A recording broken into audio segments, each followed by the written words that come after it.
The snow fell steadily that December evening, covering the city streets in a blanket of white silence. Sarah Mitchell sat alone on the bench outside the apartment building she had called home for 8 years. Her hands trembled, not from the cold, but from the weight of the words still ringing in her ears. "You're useless to me," her husband David had said, his voice sharp as ice. "What good is a wife who can't give me children? Pack your things and get out."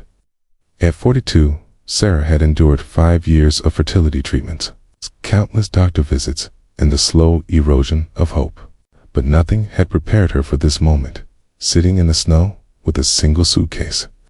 Watching the windows of her former home go dark, she pulled her worn coat tighter, wondering where she would go. Her parents were gone, her friends had drifted away during the difficult years, and her savings had been spent on treatments that never worked. The city lights blurred through her tears as the cold seeped deeper into her bones. A car pulled up to the curb, its headlights cutting through the falling snow. Sarah barely noticed until she heard small voices. "Papa, why is that lady sitting in the snow? She looks sad. Papa, can we help her?"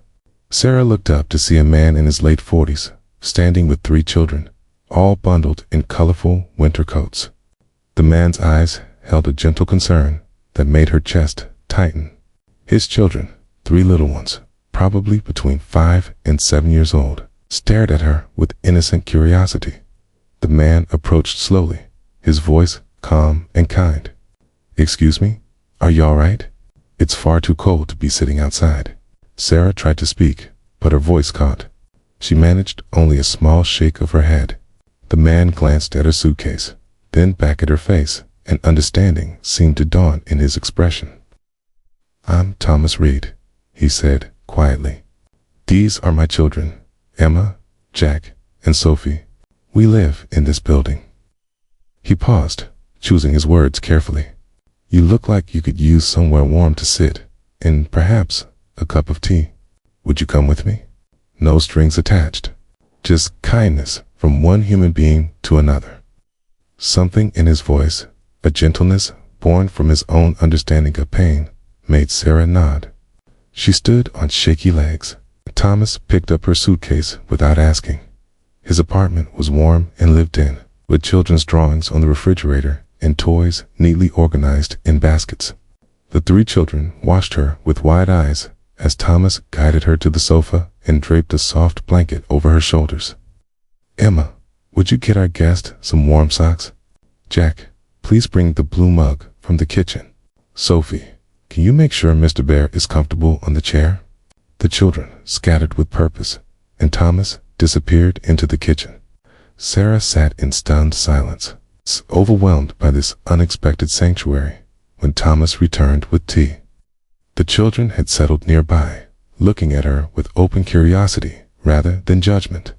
He sat across from her, patient and unhurried. "You don't have to tell me anything," he said softly, "but you're safe here, and you're welcome to stay until you figure out your next step." The kindness broke something open inside her. The tears came then, quiet and steady. And Thomas simply handed her tissues and waited down over the next hour. Sarah's story spilled out.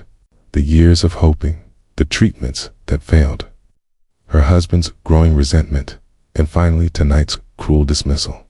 Thomas listened without interruption, his expression compassionate but not pitying. When she finished, he was quiet for a moment. Then he said, "I lost my wife 3 years ago to cancer. She was 41. These 3 beautiful souls are what she left me. And some days, I still don't know how to do it all." He smiled sadly. "But I learned something important. Life doesn't always give us what we plan for. Sometimes it gives us something different, something we didn't know we needed." He leaned forward, his voice earnest. "Your worth isn't defined by what your husband said. You're not broken. You're human, and you deserve kindness and respect." Little Sophie climbed onto the sofa next to Sarah and patted her hand. "You can stay with us. We have an extra room. Mama's room." Thomas's eyes glistened, but he smiled at his daughter. "Sophie's right. I have a guest room that's been empty too long." If you need a place to stay while you get back on your feet, it's yours. I run a small consulting firm, and I actually need someone to help manage the office and occasionally watch the children. Nothing fancy, but it's honest work and fair pay. Sarah stared at this stranger who was offering her a lifeline when she had nothing to give in return. Why would you do this for me? You don't even know me. Thomas smiled, the lines around his eyes deepening with warmth. Because 3 years ago, a neighbor helped me when I was drowning in grief and couldn't figure out how to care for 3 small children alone. She said, pass it forward when you can. I've been waiting for the chance to honor that kindness. That night, Sarah slept in a warm bed for the first time as a woman without a husband, without a home of her own, but somehow not alone. Through the door, she could hear Thomas reading bedtime stories to his children, their soft giggles punctuating the quiet narrative. The weeks that followed brought a routine that slowly healed her wounded heart. Sarah discovered she had a gift with children. Emma, Jack, and Sophie bloomed under her gentle attention. She helped with homework, made snacks, and listened to their endless stories about school and friends. At Thomas's office, she brought organization to chaos, streamlining systems he'd been too overwhelmed to address. Her years of managing a household and juggling medical appointments had given her skills she'd never recognized as valuable. Spring came, bringing warmth and color back to the world. One evening, as they sat on the balcony watching the children play in the courtyard below, Thomas said, "You've become part of our family. Sarah, I hope you know that." She smiled, feeling something she hadn't felt in years, valued. "You saved my life that snowy night." "No," Thomas replied gently. "You saved your own life by accepting help. That takes more courage than people realize." Sarah Mitchell had thought her story ended that December night on a cold bench. But she learned that sometimes the end of one chapter is simply the beginning of another.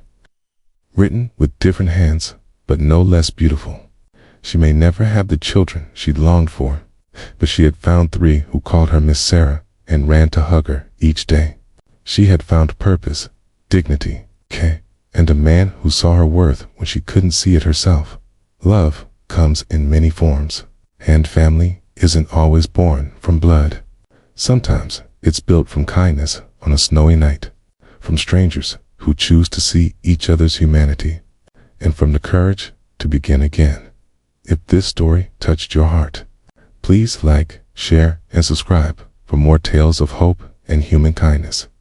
Leave a comment below, sharing your own experiences of unexpected kindness or new beginnings. Your story might be exactly what someone else needs to hear today.